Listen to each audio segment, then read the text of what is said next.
আজকের press briefing এ আমাদের মাঝে উপস্থিত রয়েছেন জনাব Mohammad Shafiqul Islam, BPM PPM sir, সম্মানিত অতিরিক্ত পুলিশ কমিশনার ডিবি ডিএমপি। আমাদের মাঝে আরো উপস্থিত রয়েছেন জনাব মোহাম্মদ নাসিরুল ইসলাম, বিপিএম, সম্মানিত যুগ্ম police commissioner DB admin and south, জনাব মোহাম্মদ রবিউল হোসেন, বিপিএম, রবিউল হোসেন ভুইয়া স্যার, সম্মানিত যুগ্ম পুলিশ কমিশনার ডিবি উত্তর, জনাব সৈয়দ হারুনুর রশিদ, বিপিএম, যুগ্ম police commissioner cyber security and support centre. আমাদের মাঝে আরো উপস্থিত রয়েছেন জনাব Mohammad Salauddin Sikder, DC DB Motijheel division. আমরা আজকে আপনারা জানেন গত 12 ডিসেম্বর ইনকিলাব মঞ্চের মুখপাত্র জনাব শরীফ ওসমান বিন হাদির উপর আমি যমুনা টিভি সাংবাদিক, আমার নাম রাব্বি। এর মধ্যে ফয়সাল ভিডিও বার্তায় তিনটা ভিডিও বার্তা দিয়েছে দেশের বাইরে থেকে, এবং সেগুলো এআই না, এটা মোটামুটি নিশ্চিত। আপনারা সেই ভিডিও বার্তা পরীক্ষা নিরীক্ষা করেছেন কিনা, এবং সে বলছে তাকে এবং তার ফ্যামিলিকে ফাঁসানো হচ্ছে, এই বিষয়টা আপনাদের বক্তব্য?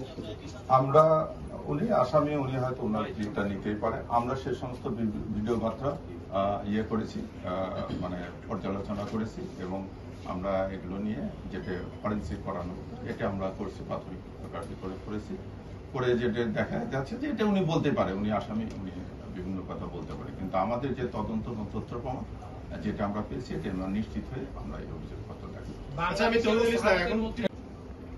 না। এগুলো এখন ইয়ের ব্যাপার, এটা ধরেন চার্জশিট হয়ে গেছে, এখন উনি অভিযোগ দাখিল, আদালত তাকে অভিযুক্ত করার পর আপনারা জানেন যে চার্জ গঠন হবে। চার্জ গঠন হওয়ার পর এই প্রক্রিয়া যাওয়ার পর তারপরে আমরা নিশ্চিত হওয়ার পর তারপরে হয়তো এই পার্সোনাল গুলো করবে, এটা রাষ্ট্রীয় অন্য সংস্থা করবে।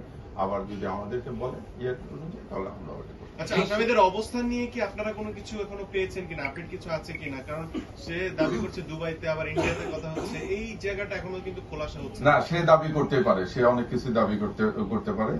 আমরা যেটুকু ঘটনার পারিপ্রেক্ষিকতা আপনারা জানেন যে টোটাল 17 জনের বিরুদ্ধে আমরা চার্জশিট দিয়েছি বলতে। বাত ব্যথা, প্যারালাইসিস কিংবা আর্থ্রাইটিস, আধুনিক ফিজিওথেরাপি ও পুনর্বাসন চিকিৎসায় নির্ভরযোগ্য নাম ডিপিআরসি। জিজ্ঞাসাবাদ করে তাদের তথ্য প্রমাণ এটা তদন্ত করে আমরা যেটা পেয়েছি আমরা সেই অবস্থানে আছি। মাননীয় কমিশনার, আমি ডেইলি ক্যাম্পাস থেকে বলছি, উনি এখন মূলত কোথায় আছেন, তার অবস্থানটা কোথায়, সর্বশেষ অবস্থানটা কোথায়? উনি পলাতক, আমাদের নিকট উনি পলাতক। সেটা কোথায়? বাংলাদেশ না ভারতে? না, আপনারা বলছেন ভারতে আছে, ভারতের এটাও আমাদের তথ্য প্রমাণে আসছে, যেটুকু সেটুকু আমরা নিয়ে আসছি। কিন্তু আপনারা ভাই টোটাল শফিক ভাই আপনারা 17 জনের মধ্যে যে স্পেসিফিক বলবেন যে আপনারা অ্যারেস্ট করছেন টোটাল কতজনকে? আমরা অ্যারেস্ট করেছি 12 জনকে। 12 জনকে? হ্যাঁ, আর পলাতক আছে 5 জন। পলাতকের মধ্যে কে কে আছে? পলাতক 5 জনের ভিতরে আছে আপনার বলে দিচ্ছি,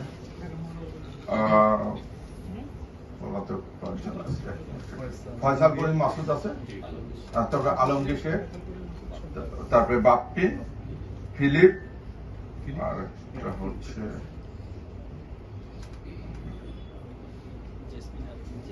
জেসমিন, বোন, ফয়সালের বোন জামাই, তারপরে যে বাপ্পি কমিশনার, ফিলিপ, আর একটা হচ্ছে কবির। আচ্ছা শফিক ভাই, কবির না, শফিক একটু আপনার চার্জশিট তো দিচ্ছেন, কিন্তু আরে ভাই, এখানে কথা কি শেষ এসেছে যে কার নির্দেশে এই ঘটনাটা ঘটেছে, এখানে নির্দেশদাতা কে ছিল, কে কিংবা কারা? আমরা তো বলেছি যে একজন ওয়ার্ড কমিশনারের ইয়ে ছিল, এটা আমরা ইয়ে করে গেছি। মানে ওয়ার্ড কমিশনের নির্দেশে এই ঘটনা ঘটছে? তার সংশ্লিষ্টতা আছে। নামটা কি যেন বলছেন? ওয়ার্ড কমিশনার বাপ্পির নির্দেশে তাজুল ইসলাম বাপ্পি।